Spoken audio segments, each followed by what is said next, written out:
Hello, this is my collection of Percys for Leokimvideo's contest.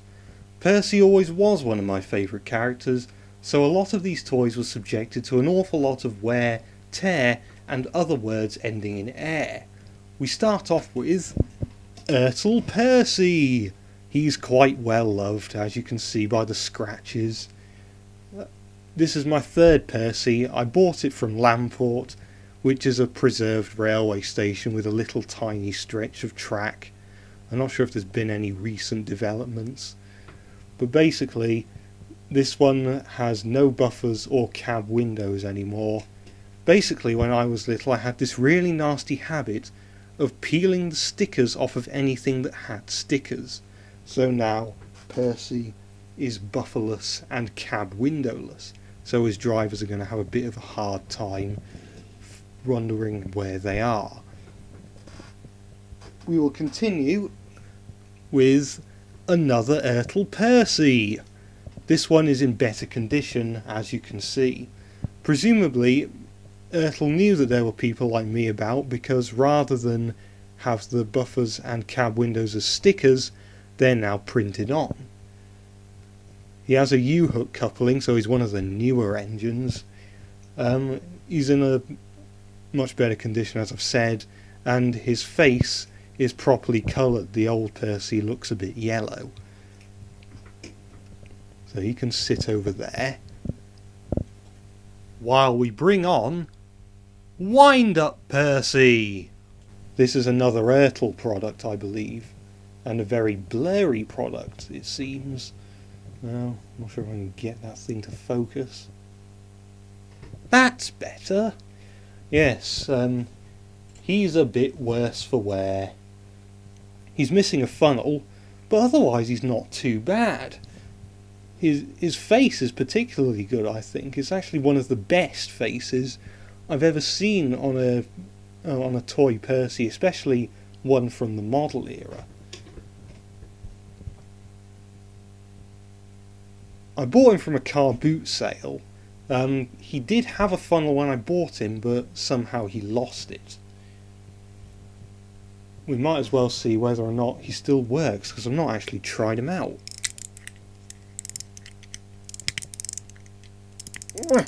It's a bit stiff.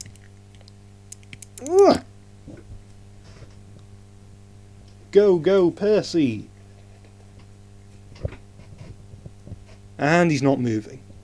Obviously, when you don't have a funnel, it makes manoeuvring difficult. No, he's not doing anything. Poor old Windup Percy without his funnel. How's about we get some Tomy product in here? This one is basically destroyed. His battery compartment is corroded, which is not a good sign. His gears are packed up, so even if you turn it on, he still free rolls. And of course he's missing his nose, so he looks like Voldemort. I bought this one from Wansford, I think. So that was around 13 years back, probably even more actually. But yeah, he's never going to run again, and he's never going to smell again. People in the wooden railway community, turn away now, because you're not going to like this. Here is my old learning curve Percy. Basically, when I was about 6 or 7, I decided to give him a red running board with nail polish. That's not good. Yeah, so that's obviously lessened his value a bit. He's suffering from the same problem as the Tomy Percy, in that he has no nose. How does he smell? Terrible. You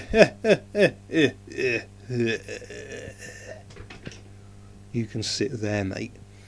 Moving swiftly on, we have Takealong Percy. He's very beaten up. I'm not sure why, but he seems to be a lot worse condition than the ERTLs over there. I think most of my take-alongs are actually like that. They seem to be a lot more beaten up. Yeah. I'm not sure what's going on with his face. He has these sort of weird puckered lips, and his eyes look very, very vacant. I think this is Percy after someone has whacked him on the head with a truncheon. So you can go over there. The next thing we look at is a mini Percy, the mummified Percy from the first wave. I've not been able to find the classic Percy mini. He reminds me actually a lot of the opening to Ghost Train, where you see a ghost engine going over the viaduct and past the watermill, and it's clearly just Percy covered in what appears to be toilet paper. But yeah, I quite like the minis, and this one is no exception. I think with Percy being one of my favourite characters, as I've said, that really helps. But I think even if it wasn't Percy, I'd find this to be quite good. So you can go over there. I think you can just about make it in shot, next to noseless Tomy Percy. Next on the agenda is Busybook Percy. It's very nicely detailed for its size. The paint application is a bit sloppy, but it's more of a sort of rubbery material, so you can let it off to some extent.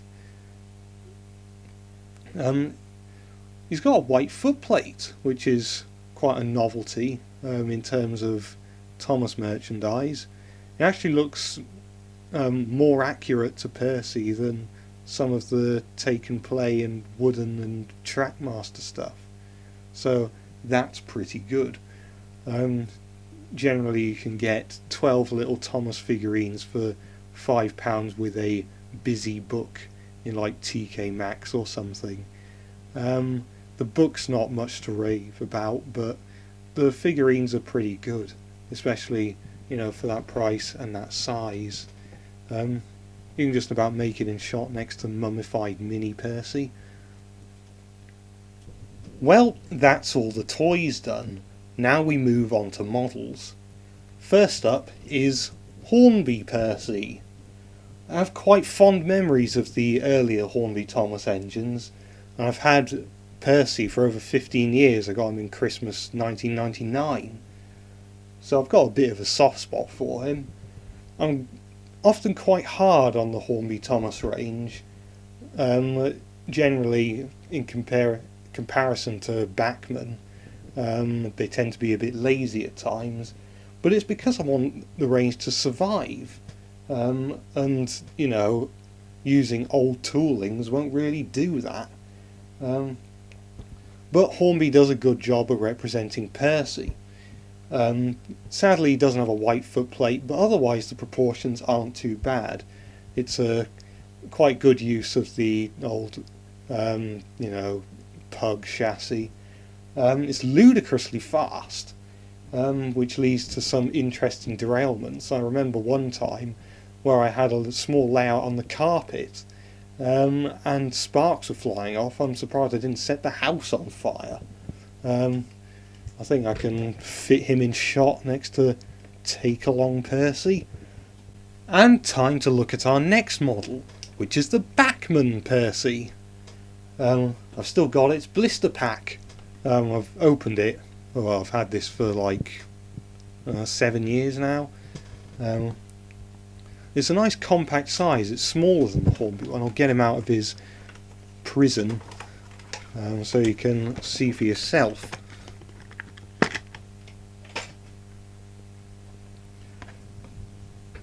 It's got better detailing than the Hornby model, I think, especially in the valve gear department. Hornby's one is a bit basic. And he's got a white footplate, hooray! And he's got the moving eyes. But I think in order to sort of accommodate the moving eyes, I sort of had to make a lot of creative liberty to the face. It doesn't really evoke the character, I feel. And it reminds me of someone else. I think it's reminding me more of Trevor, actually. Sort of the small eyes that are far apart, the spherical nose and like the broad grin. It's sort of more Trevor esque than Percy. But apart from that, it's a nice little model. I'll show you the comparison in size between Bachmann and Hornby Percy.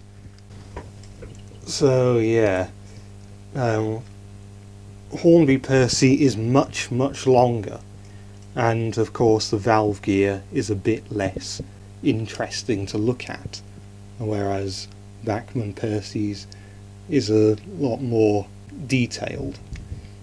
Hornby's one is also a much darker green, whereas Bachmann Percy is sort of more in line with everyone else.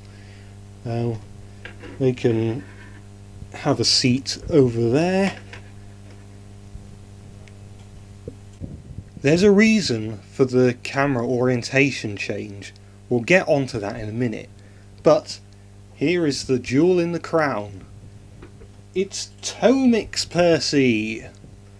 Probably this is the most accurate model of Percy you can possibly buy without actually buying the model from the show. It's pleasingly tiny, especially considering how detailed it is, but I suppose it's got to be tiny because it's N-gauge, though it is quite a bit bigger than most N-gauge engines I own.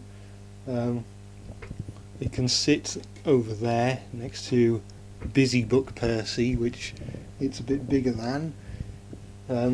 It comes with a mail coach.